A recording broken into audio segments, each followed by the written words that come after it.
Pois bem, nos vídeos anteriores nós vimos que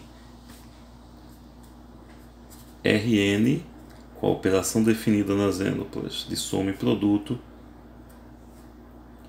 as matrizes n por n com a soma e produto definida em seus coeficientes, e também os polinômios de grau até n,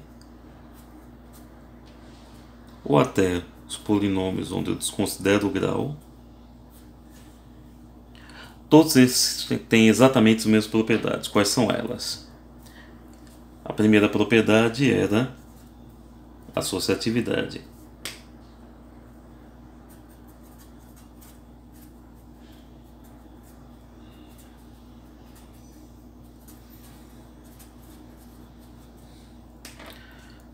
Ou seja, se eu pegar de forma abstrata um conjunto V não vazio, na qual defini uma soma que pega dois elementos de V e leva em outro elemento de V, e um produto que pega um número real, multiplica por um elemento de V e obtém outro elemento de V, ou seja, a soma é de V em V devolvendo V, e o produto é de R em V devolvendo V. E se eu considerar que os elementos desse conjunto V são denotados pelas letras U, V, W, etc., a associatividade da soma é somar U com V mais W, a mesma coisa de somar U mais V primeiro, e depois somar W, para quaisquer U, V e W elementos de V, inclusive o mesmo elemento. A segunda propriedade comum a todos esses conjuntos era a comutatividade da soma. Que se eu tomar U somado com V, ou V somado com U, quaisquer que sejam U e V elementos desse conjunto V, eu obtenho o mesmo resultado. A terceira propriedade era que existe um elemento que eu vou denotar pela letra O, 0, pertencente a V, que pode não ter nada a ver com zero, número real. Em Rn era uma ênupla onde cada um dos coeficientes era zero. Nas matrizes n por n sobre os reais eram matrizes com n linhas, m colunas, onde cada um dos elementos era zero. No caso de polinômio, é o polinômio 0 mais 0x mais 0x quadrado, etc., onde cada um dos coeficientes do polinômio era igual a zero. Pois bem, então existe um zero em V de tal maneira que se eu somar zero com um elemento qualquer U no conjunto V, eu obtenho de volta o elemento U.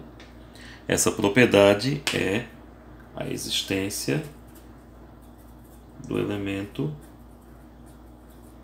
neutro aditivo.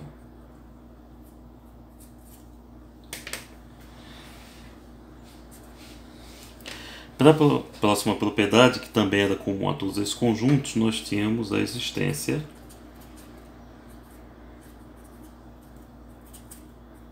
do inverso aditivo. Ou seja, para todo elemento que você tomar em V, existe um elemento que você vai chamar de menos U, também pertencente a V, de tal maneira que U mais menos U te devolve aquele zero, aquele elemento neutro em V.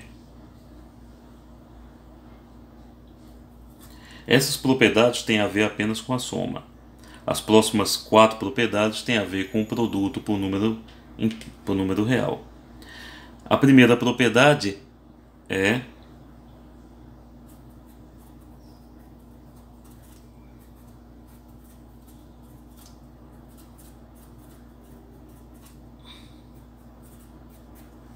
o elemento neutro do corpo.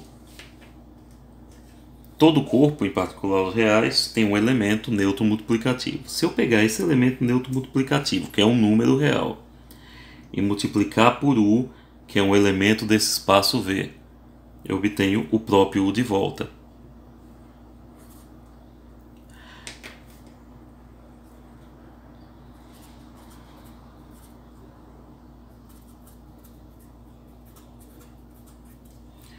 A distributividade vai se manifestar de duas formas. Se eu somar dois números reais e multiplicar por um elemento aqui de V, é a mesma coisa de pegar esse número real, multiplicar pelo elemento, o outro número real, multiplicar pelo elemento e somar os elementos em seguida. E se eu pegar um número real e multiplicar pela soma de elementos de V, isso vai ser o equivalente a somar cada elemento multiplicado por lambda. Lambda e delta real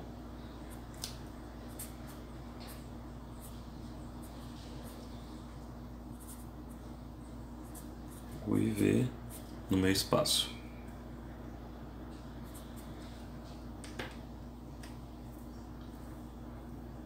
E finalmente a associatividade do produto.